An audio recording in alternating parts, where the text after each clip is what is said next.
Con la ausencia de Jair Bolsonaro en la cumbre del Mercosur, el silencio argentino y la condena paraguaya culmina la semana en la que el presidente Luis Lacalle Pou pateó el tablero regional al anunciar el inicio de negociaciones de un tratado de libre comercio con China.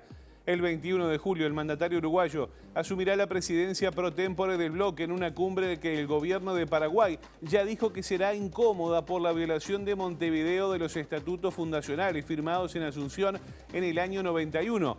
Por su parte, el ex canciller Rodolfo Nin Noboa dijo esta mañana en MBD Noticias que el vínculo diplomático de Paraguay con Taiwán es un problema para el Mercosur, al tiempo que matizó el alcance del anuncio uruguayo al comentar que acá lo hizo el presidente, en China, un portavoz del Ministerio de Comercio.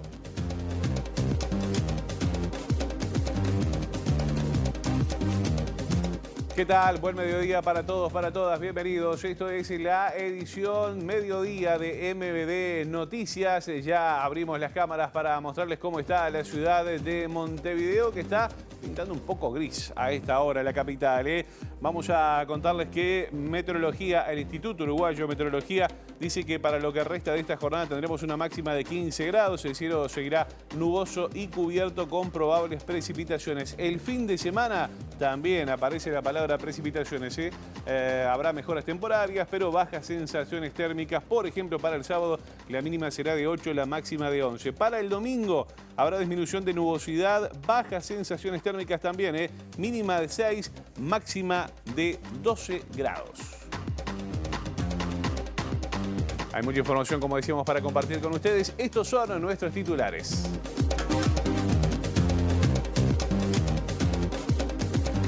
El presidente de la Cámara de Representantes reclamó, al igual que el Frente Amplio, la renuncia de las autoridades de la Administración Nacional de Vivienda.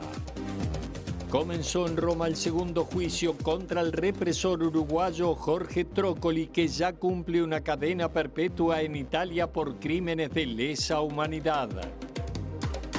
Diputado Andújar dijo que aumento extra otorgado a policía 2 horas después de una movilización en el Parlamento fue pura coincidencia.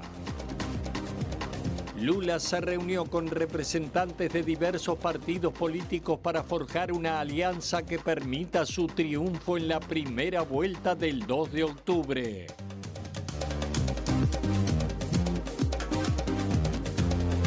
Señores, en el arranque de MBD Noticias, como siempre a esta hora hacemos una recorrida para saber en qué están trabajando nuestros compañeros. Comenzamos con el móvil de Eduardo Delgado. Buen mediodía, Eduardo.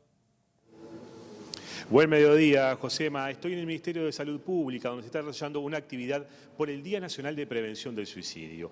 Todas las autoridades de diferentes ministerios y otras instituciones estatales han destacado el tema de que estamos hablando de un fenómeno creciente desde hace 20 años en el país. La población, el sector etario de la población que más se quita la vida son los adultos mayores, también informaron algunas autoridades aquí que están en estas 2 charlas que ha habido dentro del Ministerio de Salud Pública. El ministro de Salud, justamente Daniel Salinas, hizo énfasis en destacar la existencia de una estrategia nacional de prevención del suicidio 2021-2025. En ese sentido dijo que se trabaja muy fuertemente en fortalecer el primer nivel de atención. Esto es para atender justamente a las personas que llegan con depresión. En minutos les damos más información sobre esto. Perfecto, Eduardo, muchas gracias. En un rato volvemos allí a la cartera de salud contigo en el marco de lo que será este Día Nacional de la Prevención del Suicidio, que se recuerda todos los 17 de julio aquí en nuestro país. Ahora es momento de saludar a nuestro otro compañero Martín Duarte. Martín, un gusto saludarte, buen mediodía. Compañeros, buen mediodía. Estamos aquí en la sede del Ministerio de Turismo, donde en este momento se está presentando la 7ª Feria Binacional de Enogastronomía. Está haciendo uso de la palabra el ministro Tabaré Viera. En un ratito volvemos con más novedades, pero si les parece, le dejamos con esta presentación que de alguna forma une a las fronteras de Rivera y de Santana do Livramento en una festividad que tiene como sustento el vino, el aceite y la gastronomía. Está hablando el ministro Tabaré Viera. Va a ser en clave binacional. Un aula una clase magna. Bien, en un rato vamos a volver entonces al Ministerio de Turismo allí con nuestro compañero Martín Duarte para conocer más detalles a propósito de lo que nos estaba comentando. Les cuento ahora que los dos países que supuestamente apoyaban la flexibilización dentro del Mercosur ya reaccionaron de forma negativa al anuncio del TLC con China a una semana de la asunción en la cual Uruguay justamente va a asumir la presidencia del bloque. El presidente brasileño Jair Bolsonaro no concurrirá y el gobierno paraguayo dijo que será una cumbre incómoda al criticar la estrategia unilateral de Montevideo. Falei que não vou mais, tá?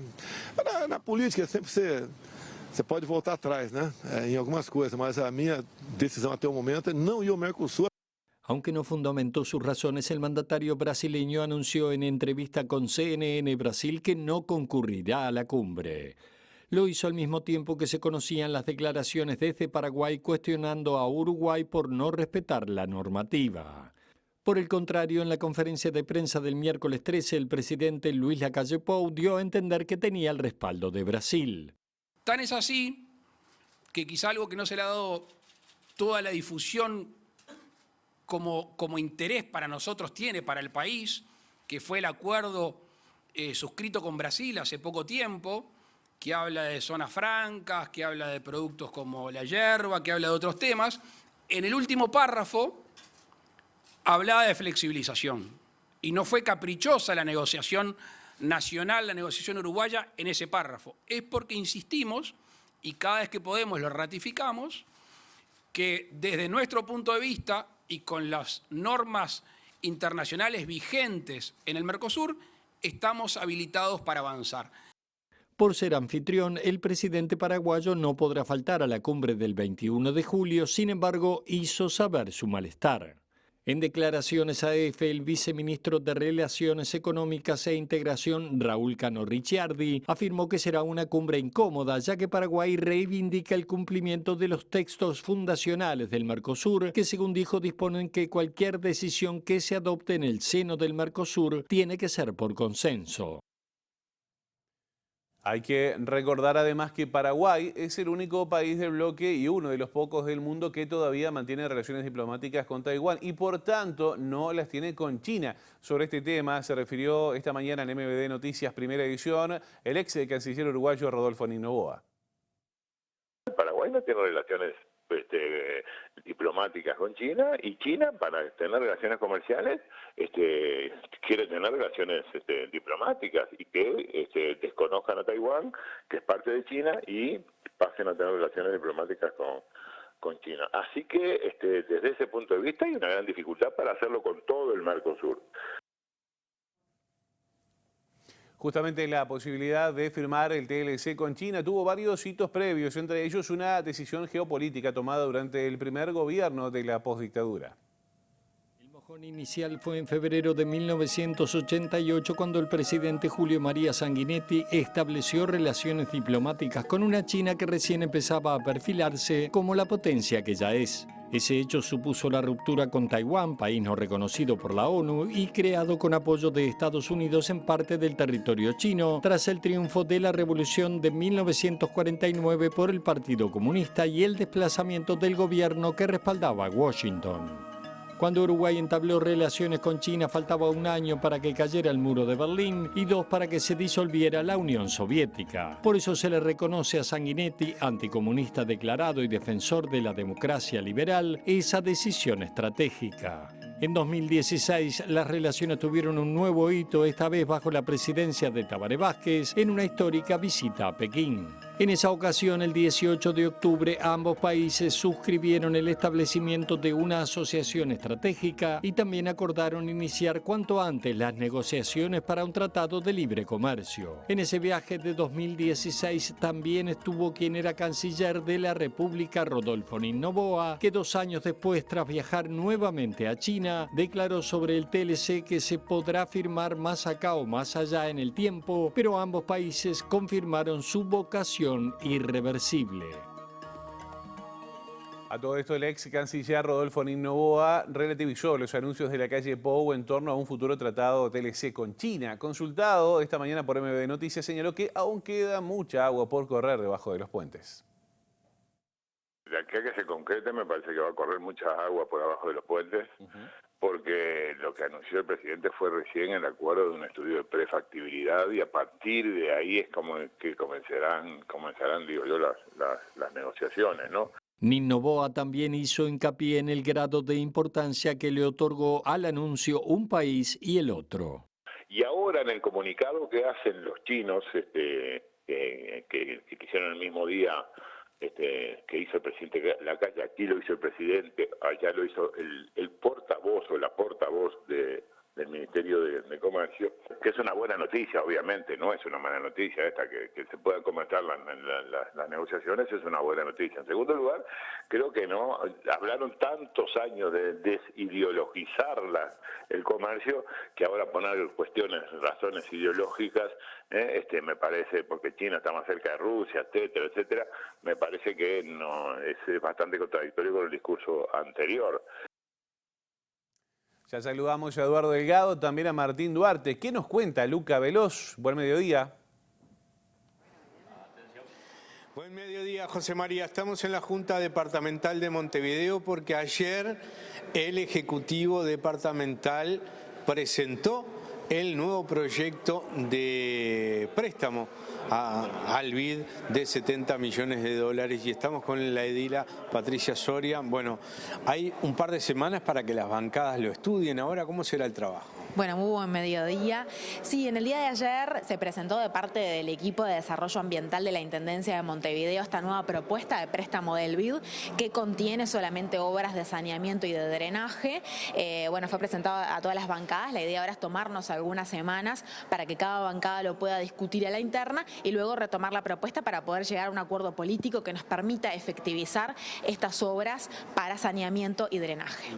La idea es llegar entonces con un acuerdo determinado para que no pase lo mismo que en la vez anterior. ¿Cómo es esto? ¿Cómo será el mecanismo? Sí, exactamente. La idea es poder tener un acuerdo efectivo entre todos los partidos políticos que nos permitan efectivizar estas obras, ¿verdad? Lo importante es eso, que las obras se puedan realizar para que la gente pueda acceder al saneamiento y evitar también las inundaciones, que hay zonas que se ven gravemente afectadas. De todas maneras, ya hay análisis en estas primeras horas que señalan desde la oposición, por ejemplo, que hubo una victoria con el cambio en la modalidad de este préstamo, dicen, desde la bancada del Partido Nacional, por ejemplo. Sí, hay un cambio, efectivamente. El programa anterior era un programa integral que contenía saneamiento y también la gestión de los residuos, que iba en consonancia con la ley de gestión de residuos planteada por el Ministerio de Ambiente. Creo que esto no hay que verlo en términos de una pulseada, sino que hay que verlo en términos de poder realizar las obras que necesita la ciudadanía de Montevideo. Ustedes lo visualizan así, como que hay un demasiado celo entonces en estos requerimientos que se hacen desde la oposición. Voy a preferir dejar lo que fue todo el proceso de negociación fallido anterior a un costado y centrarnos con buenas expectativas en que este proceso sea fructífero, porque el foco debe estar puesto en la población y en la ciudadanía y sus necesidades y no en rencillas políticas. Así que vamos a intentar dejar todo ese episodio en el pasado y enfocarnos en que las negociaciones sean fructíferas. Hay conversaciones entonces y hay buen ambiente. Por lo pronto fue presentado ayer el plan y ahora estamos a las órdenes y a disposición de todos los partidos políticos para conversar. Estamos en medio de la discusión de la rendición de cuentas también, en torno al 20, empieza aquí en la Junta. ¿Cuál es la mirada que tienen desde la bancada del Frente Amplio? Sí, estamos también con ese proceso, también está el proceso del fideicomiso, estamos con varios procesos políticos que, bueno, nos exigen estar a disposición del diálogo comprometido y la escucha activa frente a la oposición. Así que en eso estamos, abiertos al diálogo, a la disposición de hablar y poder encontrar puntos de contacto para que salga todo lo mejor posible por la ciudadanía. ¿El fideicomiso en cuánto tiempo estaría aprobado? ¿Cuál es el mecanismo y cuáles son los pasos que siguen? El fideicomiso está en la Comisión de Legislación. El equipo de la Intendencia ya compareció en la comisión, se hizo un esbozo acerca de cuáles serían los impactos de este fideicomiso. Fideicomiso que se aprueba con mayoría simple, o sea, ayer solamente necesitamos los votos de la bancada del Frente Amplio para poder realizar esas obras. De todas maneras, por supuesto que vamos a conversar con la oposición. Mientras más voten este proyecto, mejor. Muchísimas gracias, Patricia Soria, por este rato que nos ha dispensado para MBD Noticias. Seguimos trabajando para el Central, compañeros. Perfecto, Luca, muchas gracias. Vamos a tener más detalles en la edición central a partir de la hora 19. Nosotros vamos con otros asuntos porque el presidente de la Cámara de Representantes, Ope Pasquet, se sumó al planteo del Frente Amplio y reclamó la renuncia de las autoridades de la Administración Nacional de Vivienda, por lo que consideró un error demasiado grueso.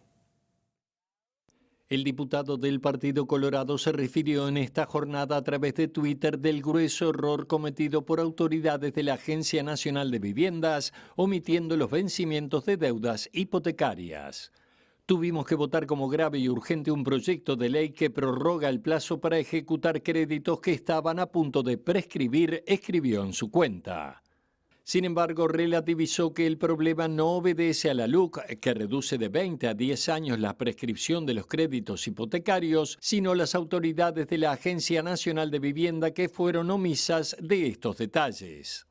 Hubo que legislar de apuro para evitar un enorme daño económico y político, detalló, y valoró que el episodio fue demasiado grueso como para dejarlo pasar por alto, solicitando que los responsables deberían poner automáticamente su cargo a disposición.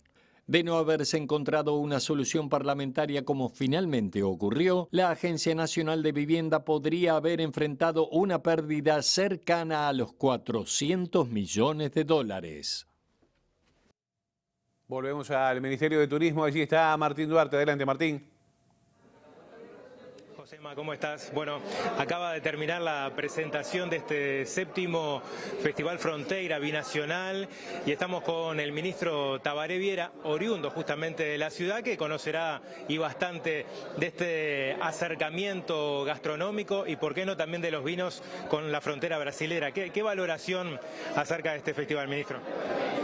Bueno, realmente este es un festival que viene creciendo en la frontera, que tiene que ver, como dice su nombre, un festival de enogastronomía, o sea que reúne la producción de vinos que ya es muy desarrollada en la frontera, con varias bodegas en ambos lados de la frontera y vinos de muy buena calidad, con la gastronomía fundamentalmente local. Pero bueno, se llama Fronteira además. ¿Por qué? Porque se multiplican felizmente los salones del vino, las muestras de vino, este tipo de actividades gastronómicas también como oferta turística, pero la singularidad que tiene esto es que se realiza en la frontera misma, o sea, en la Plaza Internacional, sobre la línea divisoria, que en lugar de dividir en nuestra frontera de La Paz, une pueblos, y de la mejor manera, con alegría, con fiesta, con gastronomía, con cultura. Entonces realmente esta 7ª edición creo que va acrecentando esta oferta que va más allá de tomar una copa de vino, probar vinos y comer algunas comidas típicas, porque además incluye, bueno, una muestra de artesanías, una muestra de la música, de las distintas recetas, de la cultura fronteriza, que es particular, es mucho más que una muestra de dos países, ¿no? Es mucho más que la muestra de lo que puede ser lo brasileño y lo uruguayo, sino también ese sincretismo cultural que se da lugar en la frontera. Y además, como este festival al cual estamos invitando a todos los uruguayos a participar, que va desde el 27 hasta el 30, también incluye, por ejemplo, actividades académicas. Va a haber un foro académico con participación de brasileños y de uruguayos, de la Universidad de la República, de la UTU, de varias universidades también de Río Grande do Sul. Vamos a tener visitas de las autoridades, además del Estado, que van a participar de este foro académico. Y eso es la gran novedad de esta 7ª edición, que creo que abre también un futuro importante en cuanto a la formación de nuevas capacidades tan importantes y oportunidades laborales, ¿no? Ministro, aprovecho la instancia para consultar acerca de un anuncio muy importante que ha hecho el gobierno del inicio de un tratado de TLC con China. ¿Qué valoración se hace del Ministerio justamente de Turismo en torno a las posibilidades que podría abrir este acuerdo? acuerdo?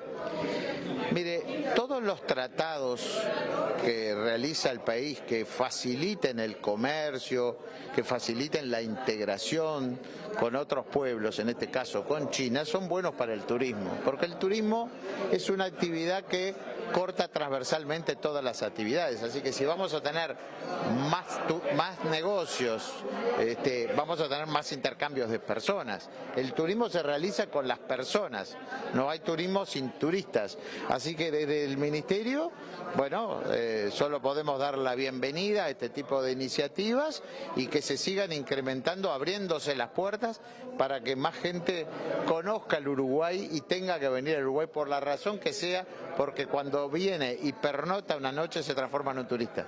Perfecto, le agradezco mucho. Gracias a ustedes. Bueno, compañeros, la palabra del Aquí ministro estaba de cerrando Turismo. entonces Bueno, Martín acerca. Duarte su trabajo. Gracias, Martín, allí desde el Ministerio de Turismo con varios asuntos, ¿no? Con este festival allí de Fronteira para probar gis, nos decían entre otras cosas, que es como un baúl chiquito. Y también con la situación de coyuntura del TLC. Más detalles vamos a tener más adelante, como decíamos más temprano, en la edición central de MB Noticias. Ahora vamos con otros temas, porque el diputado del Partido Nacional, Sebastián Andújar, dijo que la movilización policial de ayer no tuvo nada que ver con el aumento del 2,5% de este otorgado por el Poder Ejecutivo, por encima del otorgado a COFE, sino que se trató de un proceso de diálogo que se venía dando. Dijo también que a partir de ahora el Ministerio del Interior y los sindicatos van a negociar cuál será el personal beneficiado. Es un buen acuerdo, es algo que se venía manejando ya hace un tiempo, había tenido un impasse por las negociaciones que estaba llevando COFE adelante y un acuerdo mucho más colectivo. Después de haberlo conveniado, se retomó. Esto no puede quedar como una consecuencia de una movilización, al contrario, esto es un diálogo que viene hace mucho tiempo, que ha participado la coalición, sobre todo la Cámara de Representantes, los diputados han entablado diálogos, distintos actores de la misma han entablado diálogo con el sindicato. Ese proceso que llegó a la culminación hoy, simplemente una casualidad de que se haya hecho la movilización el mismo día. Hacía referencia a la educación, así como hay recursos ahora para el aumento de los policías, ¿puede haber más recursos para la universidad como está pidiendo? Estamos trabajando en eso. Todavía nos quedan 32 días, creo, si la cifra exacta. Vamos manejándonos en el andar de los días las cosas que podemos ir logrando. Sabemos de la voluntad que tenemos y también conocemos los programas que tiene la universidad y que se ameritan que quizás tengan una reasignación de recursos. Andújar dijo que la mayor parte de la reasignación de gastos saldrá de partidas del Ministerio del Interior y de otras dependencias que no precisó. Es momento de hacer una breve pausa. A la vuelta venimos con el tramo final de esta edición de MB Noticias.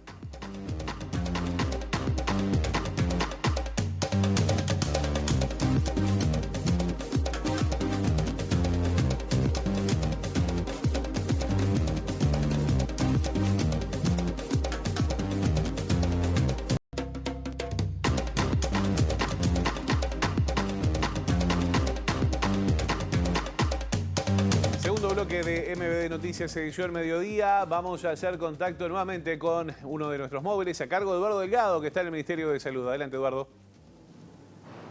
Sí, Josema, como decíamos, Día Nacional de Prevención del Suicidio, actividad aquí en el Ministerio de Salud Pública con presencia de autoridades y técnicos justamente de varias secretarías de Estado, entre ellas la del propio Ministerio de Salud, también de Desarrollo Social, Cultura e Interior. Bueno, varios datos que informaron justamente las autoridades. El énfasis puesto es que estamos hablando de suicidio como una tendencia en aumento en los últimos 20 años en el país.